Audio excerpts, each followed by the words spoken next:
بسم اللہ الرحمن الرحیم۔ آج ہم آپ کے لیے فہم قربانی کورس کے نام سے ایک کورس لے کر آئے ہیں۔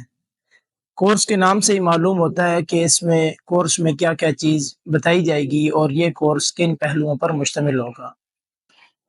اس کی وضاحت میں اور کر دوں کہ اس میں قربانی کے مسائل کے ساتھ ساتھ عشرہ ذی الحجہ کی فضیلت کا بھی بیان ہوگا کہ ذی الحجہ کا مہینہ ہمارے لیے بحیثیت مسلمان کتنی اہمیت کا حامل ہے۔ اللہ رب العزت نے قرآن پاک میں ان 10 دنوں کی، ذی الحجہ کے پہلے 10 دنوں کی قسم کھائی ہے، یعنی ان دنوں کی اللہ رب العزت کے ہاں کتنی اہمیت ہے۔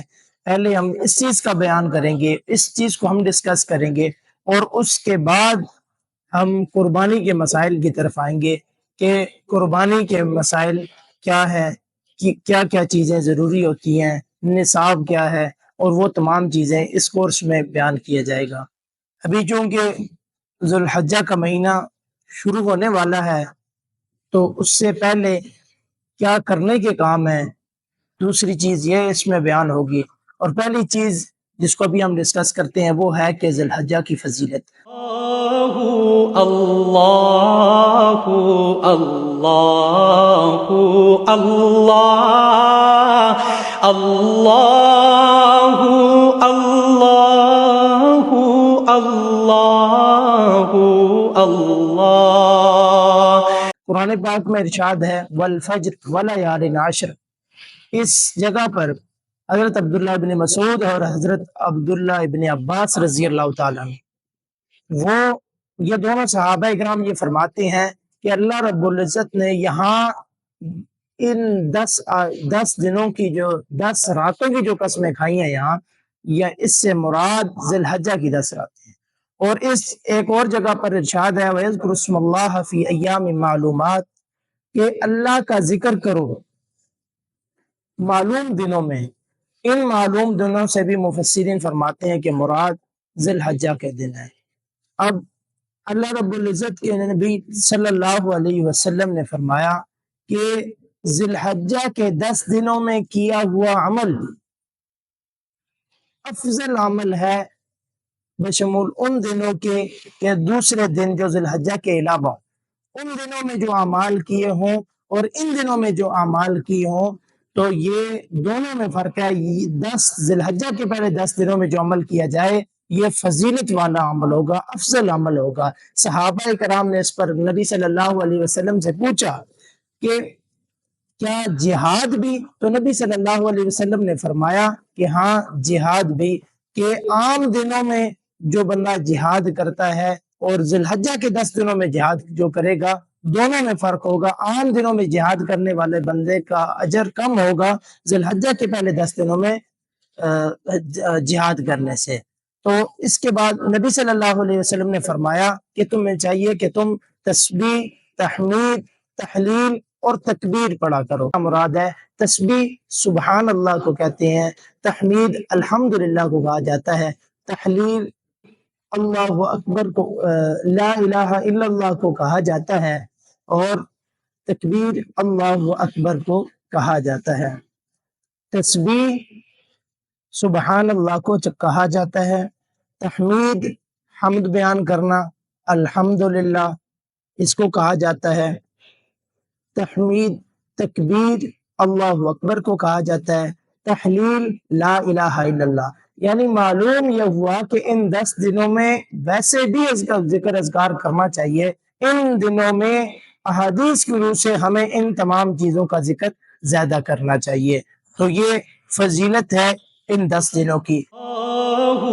اللہ اللہ اللہ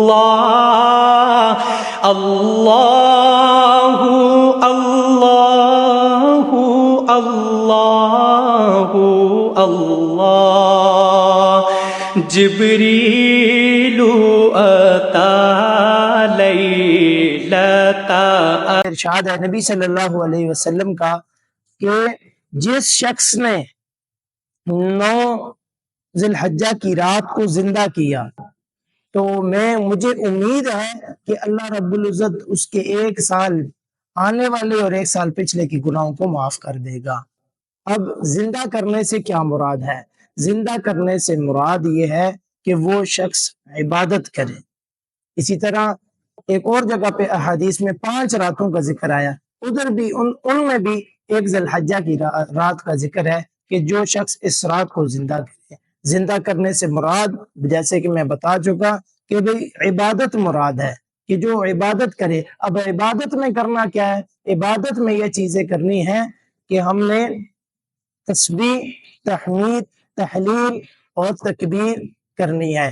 اللہ اللہ اللہ اللہ اللہ اللہ اللہ اللہ جبریل اتا لیلۃ اسرا ایک اہم مسئلہ آپ کو بتاتے چلیں کہ جو ان 10 دنوں میں کرنے کے کام ہیں اور بہت اہم کام اور مستحب عمل، اور اس میں ایک غلطی بھی ہمارے ذہن میں پائی جاتی ہے، مس انڈرسٹینڈنگ اس کو کہہ لیں کہ ہم لوگوں میں وہ ایک پائی جاتی ہے، اور وہ یہ ہے کہ احادیث نبی صلی اللہ علیہ وسلم میں سے ایک حدیث ہے، حضرت ام المومنین حضرت ام سلمہ رضی اللہ تعالی عنہ یہ حدیث بیان کرتی ہیں کہ نبی صلی اللہ علیہ وسلم سے انہوں نے پوچھا، نبی صلی اللہ علیہ وسلم نے فرمایا کہ جو شخص قربانی کرنے کا ارادہ رکھتا ہو اس کو چاہیے کہ وہ اپنے بال جو ہے ناخن وہ نہ کاٹے۔ حدیث شریف ہے۔ اب اس میں ہمارے ہاں ایک بات مشہور ہو گئی ہے، اور وہ بات یہ کہ ہم لوگ اس طرح کرتے ہیں کہ بھئی یہ بات ہم نے پکی فرض سمجھ لی ہے۔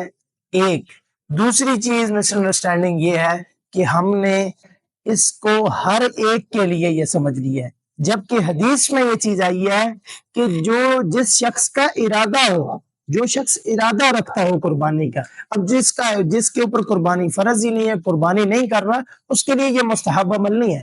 ایک تو یہ، دوسرا ہم اس کو فرض سمجھتے ہیں یا واجب سمجھتے ہیں، ایسی کوئی بات نہیں۔ ایک شخص آیا وہ کہتا ہے جی میں نے بال کاٹ لیے ہیں، بال کٹوا لیے ہیں، تو کہیں دم تو نہیں آ گیا میرے اوپر؟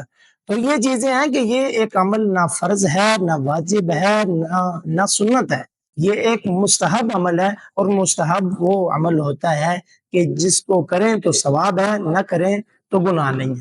تو یہ چیز ہے کہ مسئلے کی نوعیت کو دیکھنا چاہیے کہ قرآن پاک کا یا حدیث کا جو حکم ہے وہ کس نوعیت کا حکم ہے۔